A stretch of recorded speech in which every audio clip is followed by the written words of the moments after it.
Friends, welcome है आपका knowledge with किरण में। आज हम यहाँ पे मैथ पैडागोजी के 15 इम्पॉर्टेंट क्वेश्चन और उनके आंसर को डिस्कस करेंगे। यदि यह वीडियो आपको अच्छा लगे तो प्लीज़ चैनल को लाइक, शेयर और सब्सक्राइब करना ना भूलें। तो चलिए बिना देरी किए हम अपना यह वीडियो शुरू करेंगे। हमारा आज का पहला सवाल है, पैटर्न की पहचान करना और उन्हें पूरा करना प्राथमिक स्तर पर गणित की पाठ्यचर्या का एक अनिवार्य हिस्सा है, क्योंकि ऑप्शन देखेंगे।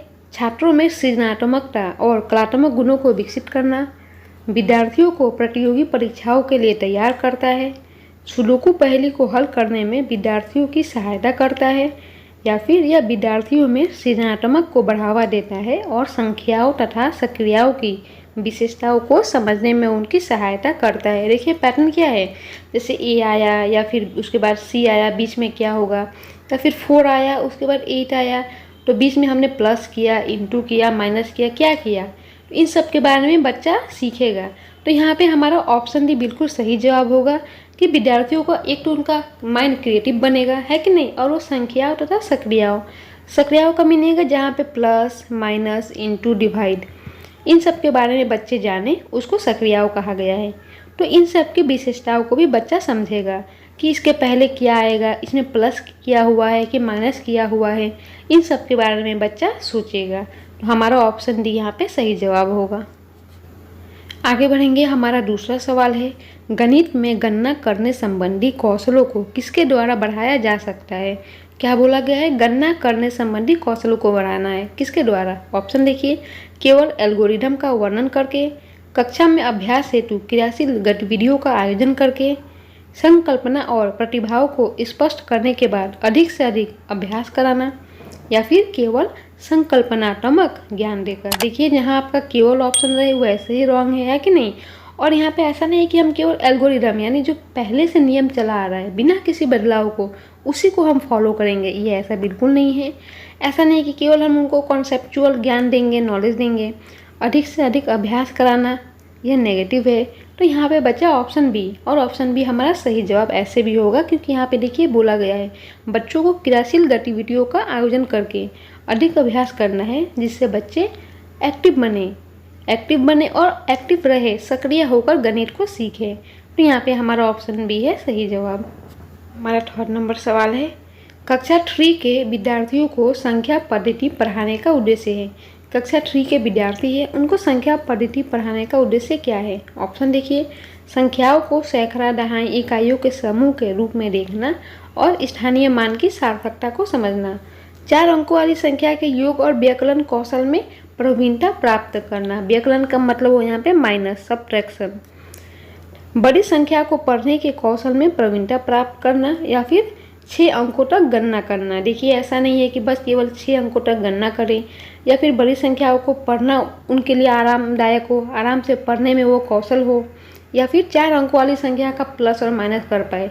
केवल इतना ही हमारे विद्यार्थियों को संख्या पद्धति सिखाने का उद्देश्य नहीं है। तो यहाँ पे हमारा ऑप्शन ए होगा सही जवाब, जहाँ बच्चे संख्या को सैकड़ा, इकाई, दहाई के समूह में देखेंगे और उसके स्थानीय मान को भी समझ पाएंगे। तो ऑप्शन ए है सही जवाब। चलिए आगे बढ़ेंगे अगले सवाल पे। 4 नंबर में हमारा सवाल है, त्योहार के समय कक्षा 5 में प्रतिशत प्रकरण के समय सेल पर कक्षा की चर्चा शुरू की गई। कक्षा में इस प्रकार की चर्चा, यहाँ पे किसके बारे में चर्चा की गई है, सेल के ऊपर चर्चा की गई है। ऑप्शन देखिए, वाद विवाद संबंधी कौशलों को बढ़ाने में विद्यार्थियों की सहायता करता है, कक्षा में आपसी बहस आरंभ करती है और कक्षा के माहौल को खराब करती है। ऐसा थोड़ी है कि कक्षा के माहौल को खराब करेगी, या फिर वाद विवाद संबंधी कौशल बढ़ाना है, बच्चों को आपस में लड़वाना है, ऐसा बिल्कुल भी नहीं है ना। आगे देखिए, एक दूसरे के विचार को सुनने में विद्यार्थियों की सहायता करती है और अपना तर्क प्रस्तुत करने के लिए उन्हें प्रोत्साहित करती है। यह हमारा ऑप्शन सही है, बट हम आगे के विकल्प देखेंगे। आगे देखिए, उपेक्षा की जानी चाहिए क्योंकि यह कक्षा के शोर के स्तर को बढ़ाती है और दूसरे को परेशान करती है। देखिए अगर बच्चा किसी भी टॉपिक पे चर्चा करेगा ना, तो क्या करेगा, एक दूसरे के विचार को सुनेगा और एक दूसरे के विचार को समझेगा, है कि नहीं, और अपना तर्क प्रस्तुत करेगा, अपनी अपनी राय देंगे सभी बच्चे मिलके। तो यहाँ पे हमारा ऑप्शन सी होगा सही जवाब। ऐसा नहीं है कि हमारा उद्देश्य है उनको लड़वाना, कंपटीशन करवाना, ऐसा बिल्कुल भी नहीं है। आगे बढ़ेंगे। हमारा अगला सवाल है, हस्तपरक प्रतिमान, स्थिर चित्र, प्रतीक, मौखिक और लिखित भाषा, वास्तविक संसार की स्थितियाँ अथवा संदर्भ। डैश को दर्शाने के 5 तरीके हैं। ये सब जो है किसको दर्शाने के 5 तरीके हैं? ऑप्शन देखिए, गणितीय चिंतन व विचार, ज्यामितीय प्रमाण, गणित की पाठ्यचर्या या फिर गणितीय शब्द भंडार। तो यहाँ पे हमारा ऑप्शन ए जो है गणितीय चिंतन व विचार को दर्शाने के ये सभी 5 तरीके हैं। 6 नंबर में हमारा सवाल है, प्राथमिक स्तर पर टेनग्राम, बिंदु के खेल, प्रतिरूप इत्यादि का प्रयोग विद्यार्थियों की सहायता करते हैं। क्या इसमें सहायता करते हैं? 3 ग्राम, बिंदु के खेल। चलिए देखेंगे ऑप्शन। मूलभूत संक्रियाओं को समझने में, स्थानिक समझ की योग्यता में वृद्धि के लिए, संख्याओं की तुलना का बोझ विकसित करने में या फिर परिकलन कौशलों के संवर्धन में। देखिए 3 ग्राम, बिंदु के खेल इत्यादि के द्वारा हम क्या सिखाएंगे बच्चों को? स्थानिक समझ की योग्यता। तो यहाँ पे हमारा ऑप्शन बी है सही जवाब। 7 नंबर में हमारा सवाल है, गणित की शिक्षा का मुख्य ध्येय है। ऑप्शन देखिए, ज्यामिति के प्रमेय और उनके प्रमाणों को स्वतंत्र रूप से सृजन करना या फिर विद्यार्थियों को गणित समझने में सहायता करना, उपयोगी क्षमताओं को विकसित करना, बच्चे की गणितीय प्रतिभाओं का विकास करना। तो देखिए ऐसा नहीं है कि हम केवल उनको ज्यामिति के प्रमेय को सिद्ध करना सिखाएंगे, गणित समझने में सहायता कराएंगे या फिर उनके जो उपयोगी उनकी क्षमता है हम केवल उनको विकसित करेंगे, नहीं। गणित की शिक्षा का मुख्य उद्देश्य है बच्चों में गणितीय प्रतिभाओं का विकास करना। ऑप्शन डी है हमारा सही जवाब। अगला सवाल है, आकांक्षा गणित की एक अच्छी अध्यापिका बनना चाहती है। गणित की अच्छी अध्यापिका के लिए आवश्यक है कि उसके पास क्या क्वालिटी होनी चाहिए, है कि नहीं? चलिए ऑप्शन देखेंगे। अच्छा संप्रेषण कौशल तथा बंद अंत वाले प्रश्नों का अच्छा ज्ञान होना चाहिए। देखिए ये तो ठीक है कि अच्छा संप्रेषण कौशल होना चाहिए, लेकिन एक टीचर को कभी भी ऐसा नहीं है कि बंद अंत वाले प्रश्नों का अच्छा ज्ञान होना चाहिए, उन्हें खुले अंत वाले प्रश्नों का अच्छा ज्ञान होना चाहिए। यहाँ पे आप समझिए, जिस सवाल का जवाब केवल 1 वर्ड में हो उसको बोला जाएगा बंद अंत वाले प्रश्न। एग्जाम्पल हुआ, फल का राजा कौन है? इसका आंसर केवल 1 वर्ड है ना, आम। तो यह हमारा बंद अंत वाला प्रश्न होगा। और जहाँ पे जैसे कि अगर हम ये सवाल बोले कि आम को फल का राजा क्यों कहा गया है, तो इसका आंसर 1 वर्ड नहीं होगा, इसका आंसर हम 1-2 लाइन में दे सकेंगे, है कि नहीं? तो इसको खुले अंत वाले प्रश्न बोले जाएंगे। तो टीचर को ऐसा नहीं है कि बंद अंत वाले प्रश्नों का अच्छा ज्ञान होना चाहिए। तो हमारा ये ऑप्शन रॉन्ग हो गया। आगे बढ़ेंगे। गणित विषय वस्तु को वास्तविक जीवन से जोड़ने के लिए अवधारणात्मक ज्ञान, समझ और योग्यता होनी चाहिए। संख्या पद्धति, बीजगणित तथा ज्यामिति का अच्छा ज्ञान होना चाहिए। बिना समय लगाए सवालों को हल करने की योग्यता होनी चाहिए। देखिए ऐसा नहीं है कि बिना समय लगाए बस सवाल को हल कर देना है या फिर बीजगणित और ज्यामिति का ही अच्छा ज्ञान होना है। हमारे यहाँ पे ऑप्शन बी बिल्कुल सही है। क्यों? क्योंकि टीचर ऐसा होना चाहिए जो विषय वस्तु को बाहरी जीवन से जोड़े और बच्चों को कॉन्सेप्ट से समझाए और उनको ऐसा नहीं कि बस याद करा दें, उनको समझ के पढ़ाए। विषय वस्तु को, पूरे संकल्प को, पूरे कॉन्सेप्ट को वास्तविक जीवन से जोड़ते हुए पढ़ाए, पाठ्य पुस्तक से बाहर निकले, है कि नहीं? तो यहाँ पे हमारा ऑप्शन बी होगा सही जवाब। 9 नंबर में सवाल है, गणित की पाठ्य पुस्तक में विभिन्न प्रकरणों के खंड अभ्यास समय को समावेशित करने का उद्देश्य है। देखिए अभ्यास समय को मतलब विभिन्न पाठ के अंत में जो अभ्यास दिए हुए हैं वो क्यों दिए हैं, उनका उद्देश्य क्या है?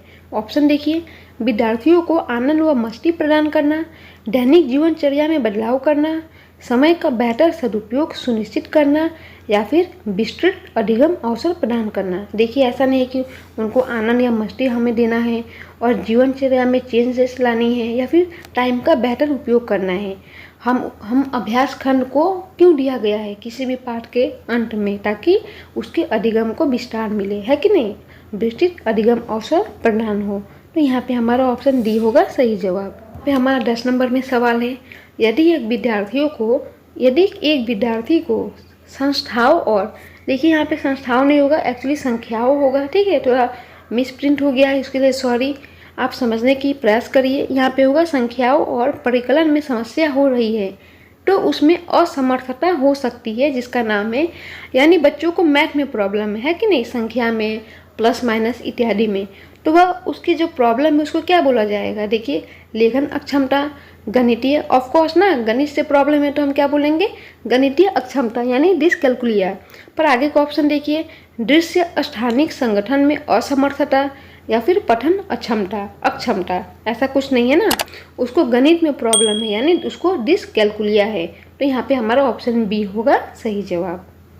हमारा 11वां सवाल है, प्राथमिक स्तर पर गणित की अच्छी पाठ्य पुस्तक के लिए निम्नलिखित में से कौन सी विशेषता महत्वपूर्ण है?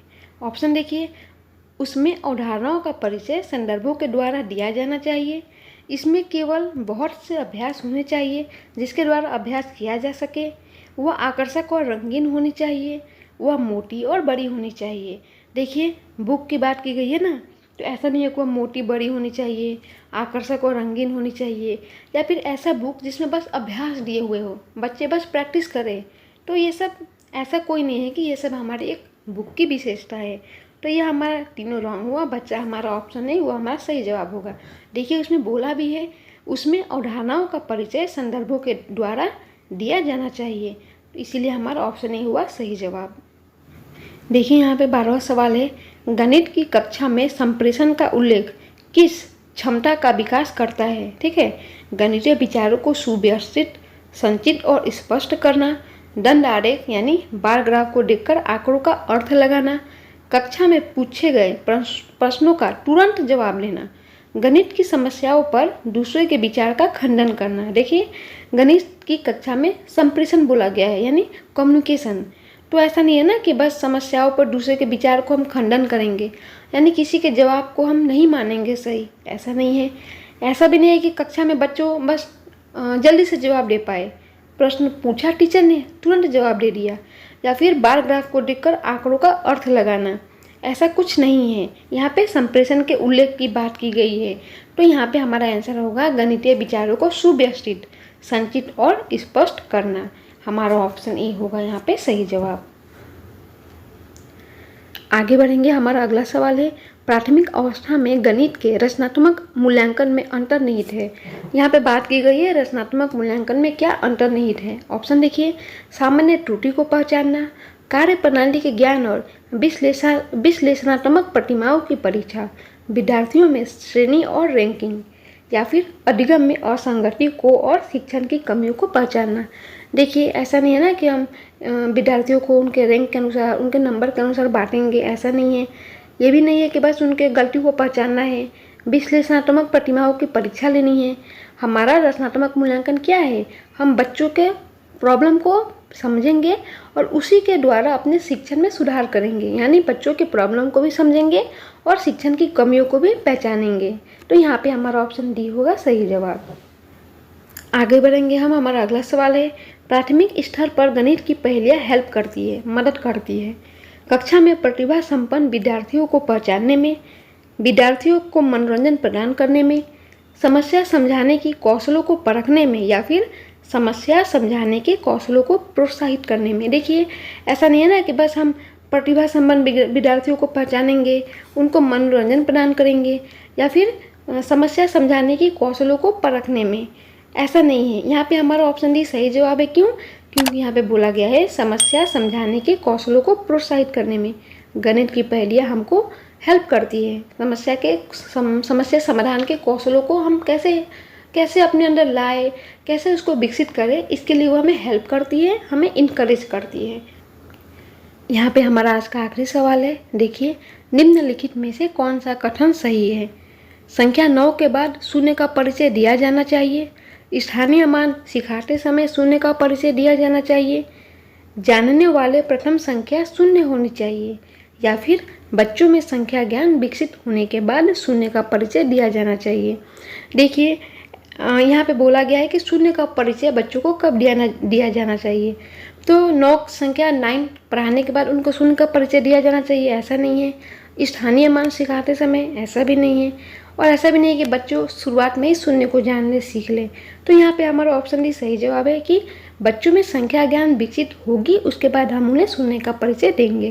तो यहाँ पे ऑप्शन डी हमारा सही जवाब है। तो फ्रेंड्स, आज का वीडियो यहीं पे समाप्त हो रहा है। वीडियो यदि आपको अच्छा लगा हो तो प्लीज़ लाइक, शेयर और सब्सक्राइब करना नहीं भूलिएगा, और चैनल पे बने रहिएगा। Thank you.